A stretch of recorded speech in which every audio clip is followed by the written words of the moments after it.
Hi అండి. 50 ఏళ్ల వయసు పడ్డ ఆడవాళ్ళకి అందరికీ మంచిగా ఉపయోగపడే ఒక టిప్ మాత్రం చెప్తున్నానండి. ఒక పెద్ద క్యారెట్ తీసుకోండి, బాదం ఆయిల్ తీసుకోండి. పెద్ద క్యారెట్ని మంచిగా తురిమి పక్కన పెట్టుకోండి. 2 ఆరెంజ్ కమలా పండ్లు తొక్కలు తీసి పెట్టుకోండి. నాటి అయి ఉండాలి. ఆరెంజ్ అంటే మళ్ళీ ఈ హైబ్రిడ్ ఉంటాయి. కమలా పండ్లు 2 ఒక మంచి గిన్నెలో ఆయిల్ పోసుకొని అవి మొత్తం ముడతలు రాకుండా మచ్చలు అవన్నీ పోతాయండి. ఒక గిన్నెలోకి తీసుకొని తరిగిన క్యారెట్ ప్లస్ ఆరెంజ్ తొక్కలు అందులో వేసి స్టవ్ వెలిగించి సిమ్లో పెట్టుకోవాలి. సిమ్లో అంటే నిజంగానే సిమ్లో పెట్టుకోవాలి, లేకపోతే మాడిపోతుంది, ఆయిల్ అంతా ఆవిరైపోతుంది.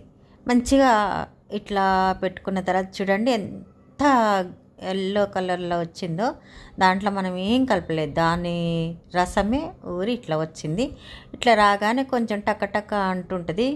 కొంచెం గట్టిగా బాగా మాడిందాక ఉంచొద్దు, కొంచెం కరకర అనేటట్టు ఉన్నప్పుడే తీసేయాలా. సైడ్కి తీసి పెట్టుకొని ఆ నూనెలో మనము కొంచెం కుంకుమ పువ్వు, కొంచెం పసుపు అనేది పట్టించింది వేయాలి. లేదంటే మనకి ఆర్గానిక్ పసుపు దొరుకుతుంది. చిటికెడు పసుపు, చిటికెడు కుంకుమ పువ్వు అందులో చల్లారినాక వేయాలి. వేడి మీద వేస్తే మాడిపోతుంది.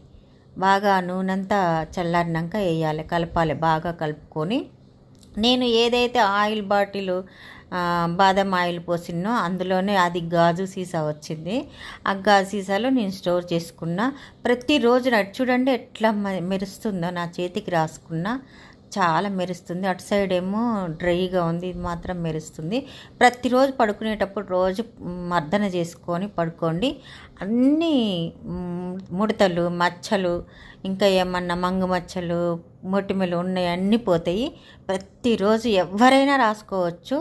20 అబోవ్ వాళ్ళు రాసుకోవాలి, బిలో వాళ్ళు కాదు. బిలో వాళ్ళ పిల్లల స్మూత్గా ఉంటుంది చర్మము. 20 అబోవ్ వాళ్ళు రాసుకోవాలి. 50+ వాళ్ళకైతే బాగా ఉపయోగపడుతుందండి. నేను రాస్తున్నా.